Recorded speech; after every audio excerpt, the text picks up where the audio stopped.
Well, our top story today from thegatewaypundit.com, President Trump speaks to reporters about Russia and Ukraine. Says, quote, he is very surprised by Russian military strikes and hilariously flames fake news reporter. You're totally fake. We're talking about this story and so much more here on the Gateway Pundits Week in Review.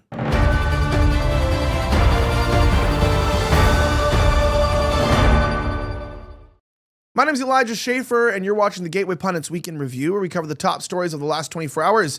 I'm joined today by my guest, Kai Schwemmer, contributor for RiffTV.com. Welcome back. Hey, thanks so much, Elijah. Yeah, so let's talk about this. So our top story comes directly from Jordan Conradson, who reports that President Trump spoke to reporters about Russia and Ukraine.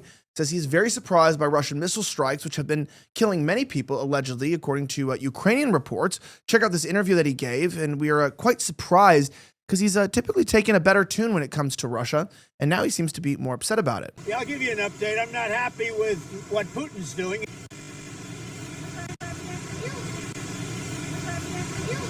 us an update on Russia and Ukraine as well. Yeah, I'll give you an update. I'm not happy with what Putin's doing. He's killing a lot of people, and I don't know what the hell happened to Putin. I've known him a long time, always gotten along with him. But he's sending rockets into cities and killing people, and I don't like it at all, okay? We're in the middle of talking, and he's shooting rockets into Kiev and other cities. I don't like it at all. President, what do you want to do about that? I'm surprised. I'm very surprised. We'll see what we're going to do. What am I going to tell you? You're the fake news, aren't you? You're totally fake. All right, any other questions? I don't like what Putin is doing, not even a little bit. He's killing people. And something happened to this guy, and I don't like it.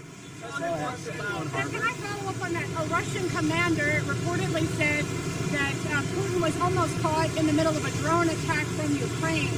So do you have any... I haven't heard that, but maybe that would be a reason. I don't know, but I have not heard that.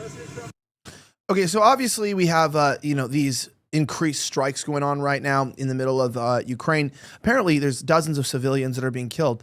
And Trump's asked about this. I do like the fact that when he's asked, what are we going to do about this? He says, well, why would I tell you? Like, who are you? And I think it's kind of like the media doesn't understand too. Like, you guys don't even report on the news. So I'm not going to give you the top secret information about what the U.S. is going to do to, prevent a global superpower from killing people that are living in a country that we're not really allies with, but technically we are.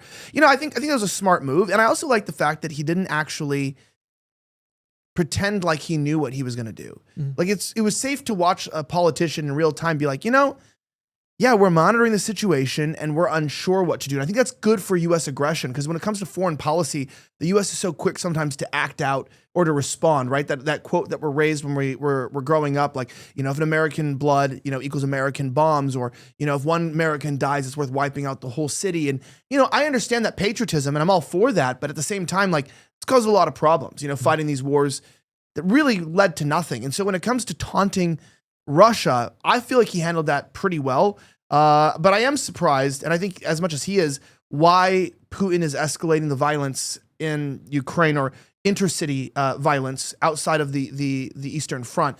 I'm not entirely sure. I don't know if you have more information on this, but this is the first time hearing about it. Yeah, something that I was noticing, and this is, I think, going to be the big problem from it, is this is going to give a go-ahead to the other European nations. For example, you have the new Chancellor of Germany, who's already Hertz, who's already spoken out and said that we are now going to be authorizing longer range type warfare or type arms to be given to Ukraine in order to fight this war more in the Russian front.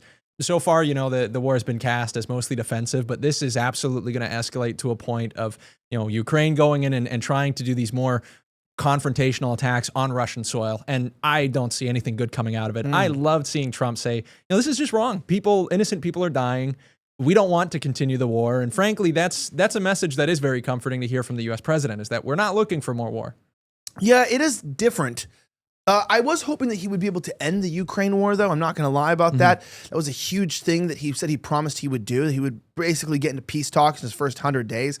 We're technically out of the first 100 days already.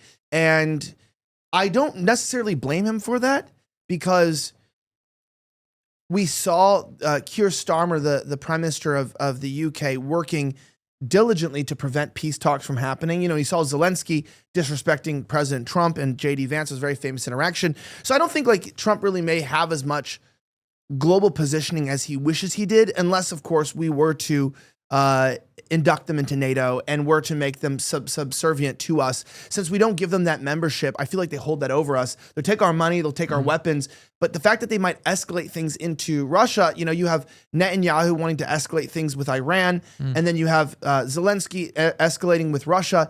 You know, these are not allies because, you know, in the end, any war that escalates is going to involve the United States. It's kind of a scary position. Big time. Frankly, I think that something the United States just needs to do and adopt in our foreign policies, we just have to get to the point where we totally shut it off, because these states and these heads of states are absolutely willing to, even as we saw with the October 7th attacks, let their own citizens die in order to improve the justification for their war.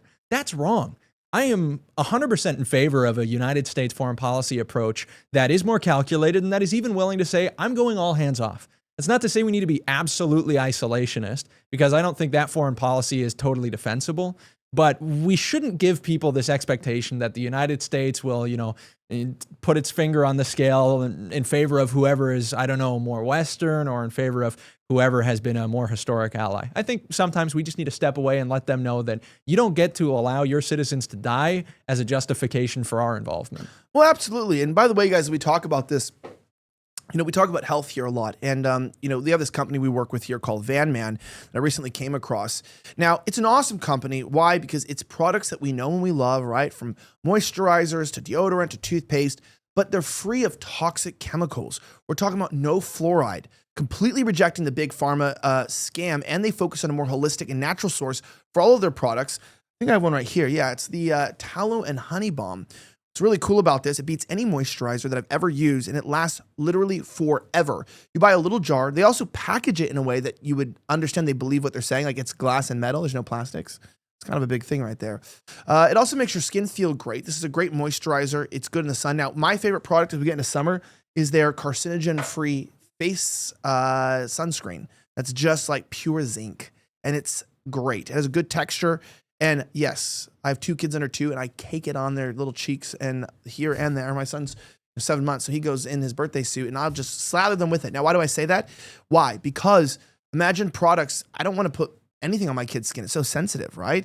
But this stuff is good for children. It's good for breastfeeding women like my wife, and it's good for your family. And so you buy one bottle, one jar, and it's good for the whole family. It's good stuff. Anyway, don't buy products with chemicals that I can't even pronounce. I want to recommend this stuff. Make sure that you get the Honey Tallow Balm. It has essential oils in it. It's amazing. The moisturizer is fantastic. You can get it now at vanman.shop/Elijah. That's vanman.shop/ELIJAH. Use my promo code Elijah for 10% off. Again, check it out today at vanman.shop/Elijah. Use my promo code today. Now, that being said, in other news, Jordan Conradson reports that 11 were injured in Little River, South Carolina Memorial Day weekend in a shooting. We have the report here. Well, much remains unknown after at least 11 people were injured Sunday night in a shooting incident reportedly from a dock near Little River, South Carolina. Many people said that there was a Harvard graduation nearby, and many of the students were so angry in competing for the top spots, they started shooting each other. Jokes aside, one officer suffered a self-inflicted gunshot wound to the leg and is in stable condition. That's weird. A crowd reportedly fled into a waterway amid the gunfire, which was reported at approximately 10 p.m. on Sunday. Now, according to reports on the Citizen app, a description from police indicated a gunman described as a man in his 20s, wearing all black, and opened fire from the dock. Curiously, no media reported the incident as a mass shooting or mentioning the description of the suspect. Perhaps the incidents or the possible race of the shooter does not fit their narrative. Wow, this is new news to me here. It turns out that when you hear about, 10 or 11 people shot and we don't get a lot of details, it's because they want to protect the engineering students at the local university. Lest they lose their scholarship. Lest they lose their scholarship. Some people call them scholars too. It's like, look, we all know what's going on here. Yeah, it's the thing as well that I find very interesting is like there was a cop that was injured by a self-inflicted wound. What's happening with like the training of the police officers, and what is happening on these college campuses to drive these students to be just so vicious? But seriously, I think there's a huge problem there. And what is the rule that the longer it takes for them to announce the race of a suspect of a mass shooting, the more likely it is that they are a minority, unfortunately. They're either black or Muslim. Yeah, that's that's a pretty decent rule. Yeah, you always know they are. And I like when they say self-inflicted gunshot wound, but like what that sounds like is that there was probably a scuffle and the officer's firearm discharged into his leg, either while in the holster or trying to draw it out, and it discharged into his leg. But they don't mention the scuffle that was happening when the engineering students were wrestling him. And for those of you that don't understand that humor, because maybe it's outside of your generation, it's because the media calls black people astronauts and engineers all the time. That's what they say to get the North Africaners come into Europe. Like, it's engineers, future doctors. And you're like, well, gang members as well, stabbing suspects, mass shooters. You know, and the majority of mass shootings actually in this country, you know, per capita actually are from black Americans, which is kind of crazy. You know, a lot of times the mentally ill, like trans and LGBTQ ones are white people, right? But you know, there's a lot of suspicious activity that goes around. You know, we're right near Broward County, obviously. What is it? Stoneman? Douglas. Anyway, the Stoneman Douglas high school. I don't even remember what it's called. But the shooting down here with March for Our Lives, the very big and famous mass shooting happened just down the street from here. I don't know why. You can look that up, by the way. That's the Florida shooting. I'm forgetting the high school, but it was a very serious and pretty difficult time for a lot of people. And, you know, we talk about that shooting to this day. Sandy Hook is another example, right? Isn't it Stoneman Douglas? I think that's what it's called. But Sandy Hook is another one we talk about all the time. But whenever black people are the mass shooters, we just don't talk about them. So it's not that they aren't happening. It's just that we don't discuss them. Yeah. So it was Stoneman Douglas. Yeah. Yeah, it's just one of those things where, frankly, you know, the news would be all too saturated if we talked about every weekend in Chicago and, you know, dozens of people are killed.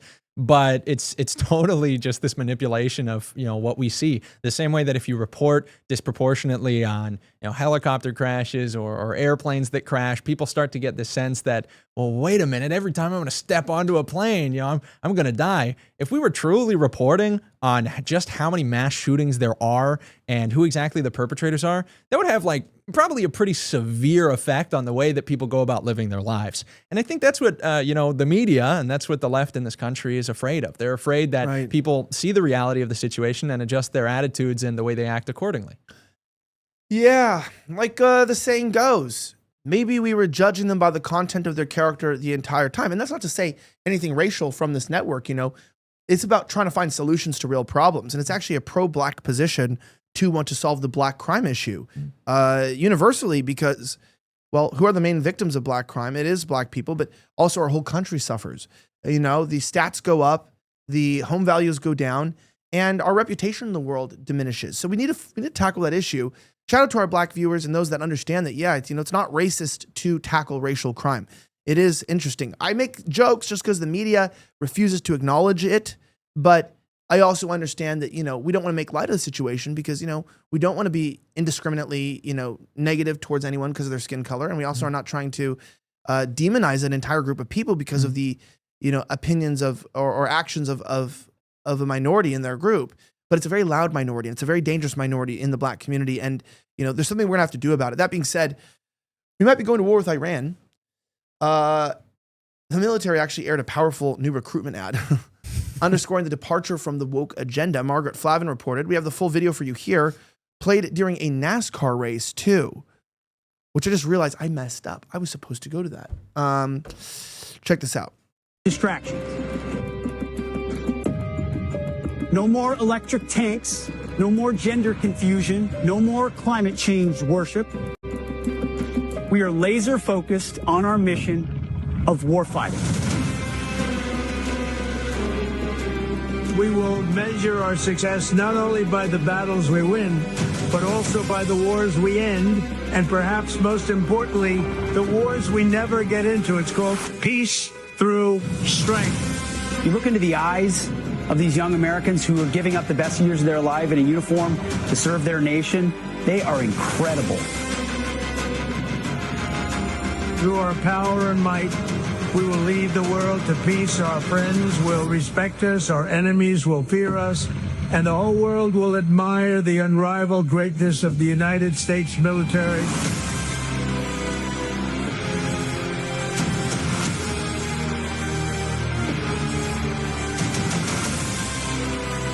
We will replenish the pride of our armed forces, end the recruitment crisis.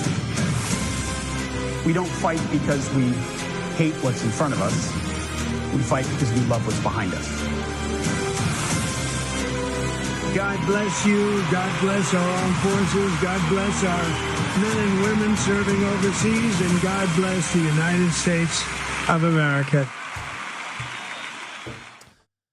Yeah, so I guess the Iran war is happening. I mean, that up to me, you see a lot of white people in an ad. You see a lot of young Chads, young heritage stock Americans. It's kind of funny because everyone's always real anti-white in our country until they need us to fight their wars for them. That's what I've noticed is kind of an odd thing. And then all of a sudden, when we don't need anybody to fight wars, we start attracting lesbians and minorities. And then it's like, hey, actually, we need these guys that care about the country. And he said it's a recruiting crisis. I'll just add, which I want you to touch on. It's a recruiting crisis because they've stripped away what America is. So there's not much to fight for. The only place to fight for is like your local community, or like, your family. But in terms of a nation as a whole, I mean, why should a white man fight for this country when the whole country is rigged against him? Exactly. And there's the other idea that, why ought we turn all these other foreign nations into something like us? There's a serious conflict when, the people coming back from these wars in Iraq and Afghanistan look at, well, what if we left behind? We're supporting a foreign policy that we've seen destroy our country, and it doesn't look like even in the military sense that we've gained any ground. In fact, with the pullout during the Biden administration, we left them a lot. Now, I'm in support of the pullout, but I think you're right. Young men are not seeing anything that they are wanting to fight for. Admittedly, I kind of cringe at like the clip of Hegseth at the beginning. He's like, we're not worshiping climate change anymore. It's like, dude, you can just be the military. I think as the United States, we should just make these institutions what they are. There's no need to, come out and say in the military, there's no more wokeness. It's like, just do your job, please. In that aspect, I love the Trump message. We are going to be, and he even includes that idea of his foreign policy initiative.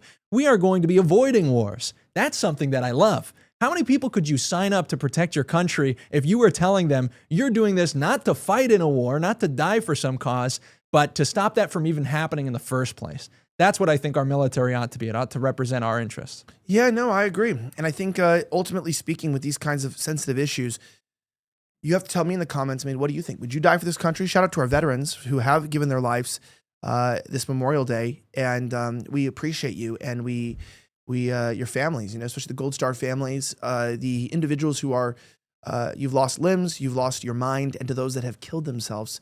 Suicide often is such a desperate escape from the trauma and the trap of the male mind, and women too. But our service members really do have an epidemic of this going on, and we don't take care of them enough. Shame on us. We appreciate you guys. Happy Memorial Day. It's been fantastic being with you guys. I really I'm grateful that you guys track with the show every single day. I'm Elijah Schaffer. Don't forget, you can find me on X at Elijah Schaffer, ElijahSchaffer. You can also support this by network by grabbing one of these mugs at the gatewaypundit.com. They're really, really good. They are weighty, they are girthy, and they are also embossed. So this is not your cheap mug you're going to get from some stupid mug club. This is a Gateway Pundit exclusive that you can use every single morning, whether you're sipping tea or coffee. Join us every day to get the tea on what's going on with the news. My guest today, Kai Schwemmer, contributor for rifttv.com. Where can people find you and follow you? You can find me on X at Kai Schwemmer.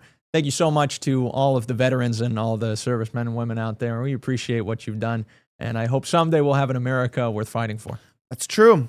Have a great rest of the week as always, and may God bless the United States of America. I'm signing out.